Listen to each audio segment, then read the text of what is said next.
UP की राजधानी लखनऊ में कोचिंग सेंटर पर हुए अग्निकांड के पीड़ितों से केजीएमयू अस्पताल में भर्ती घायलों तथा उनके अभिभावकों से मिलने पहुंचे सपा के राष्ट्रीय अध्यक्ष अखिलेश यादव ने उनका हालचाल जाना और उनके शीघ्र स्वस्थ होने की कामना की। यहां उन्होंने घायलों के बेहतर उपचार कराने की बात करते हुए कहा, प्रदेश की सरकार को घायलों की मदद करते हुए मृतकों के परिजनों को 1-1 करोड़ रुपए की आर्थिक सहायता भी देनी चाहिए। वहीं उन्होंने आरोप लगाते हुए कहा, मानकों पर हावी भ्रष्टाचार से सुरक्षा नियमों का पालन नहीं हुआ। क्या कुछ कह रहे हैं अखिलेश यादव, पेश है इंसाट न्यूज चैनल पर यह रिपोर्ट। वही नौजवान है जो वीडियो में हमने आपने देखा कि वो खिड़की से कूद गया, उसके चोटें स्पाइन में है, वो जॉब करता था। उसके परिवार के लोगों ने कहा कि अभी तो बहुत दिन इलाज चलेगा, उसकी माँ नहीं है और परिवार का कौन देखभाल करेगा। उस परिवार में अकेला कमाने वाला था। अगर सरकार नहीं मदद करेगी तो कौन मदद करेगा। ऐसी घटनाओं में सरकार की जिम्मेदारी बनती है कि पूरी मदद करें। हमारी मांग है कि जो व्यक्ति 50,000 की नौकरी में काम करता था, जब तक वो स्वस्थ नहीं होता है दोबारा नौकरी के लिए नहीं पहुंचता है, तो जो उसे वेतन मिलता था वो तो मिले ही मिले। और इलाज को लेकर के भी पूरा इंतजाम सरकार को करना चाहिए।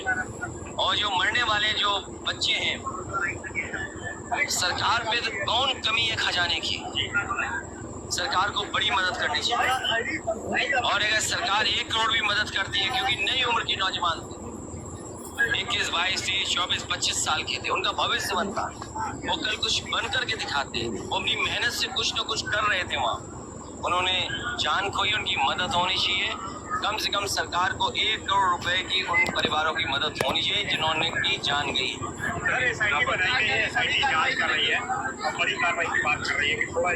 हमने और आपने 10 साल से देखा है एसआईटी बनाने का काम। हर घटना में एसआईटी बनती है और लगता तो ऐसा है कि कोई सरकार नहीं है। और सरकार है तो सरकार नियमों का पालन क्यों नहीं कराती। और इस सरकार में जो नक्शे पास हुए होंगे, जो एनओसी मिले होंगे, फायर एनओसी तब मिलेगा तब जाकर के नक्शा पास होगा। लेकिन कौन लोग थे जो फायर एनओसी के लिए अपनी जेब भरते थे और जेब का खजाना कहां तक लेकर के जाते थे। लगता तो ये कि 10 साल से कोई सरकार ही नहीं थी। और जब भ्रष्टाचार हावी हो जाएगा मानकों पर, तो क्या फैसला होगा। इस सरकार में भ्रष्टाचार हावी हो गया है मानकों पर। इसकी वजह से भ्रष्टाचार चरम सीमा पर है। और जो सरकार भ्रष्टाचार से बनी है वो भ्रष्टाचार तो करेगी, क्यों नहीं करेगी। 2016 लेकिन अभी तक वजह नहीं पता चली कि आग लगी। 4 लोग छोटों पे कार्रवाई हो गई, बड़ों को बचाया जा रहा है। आपको याद होगा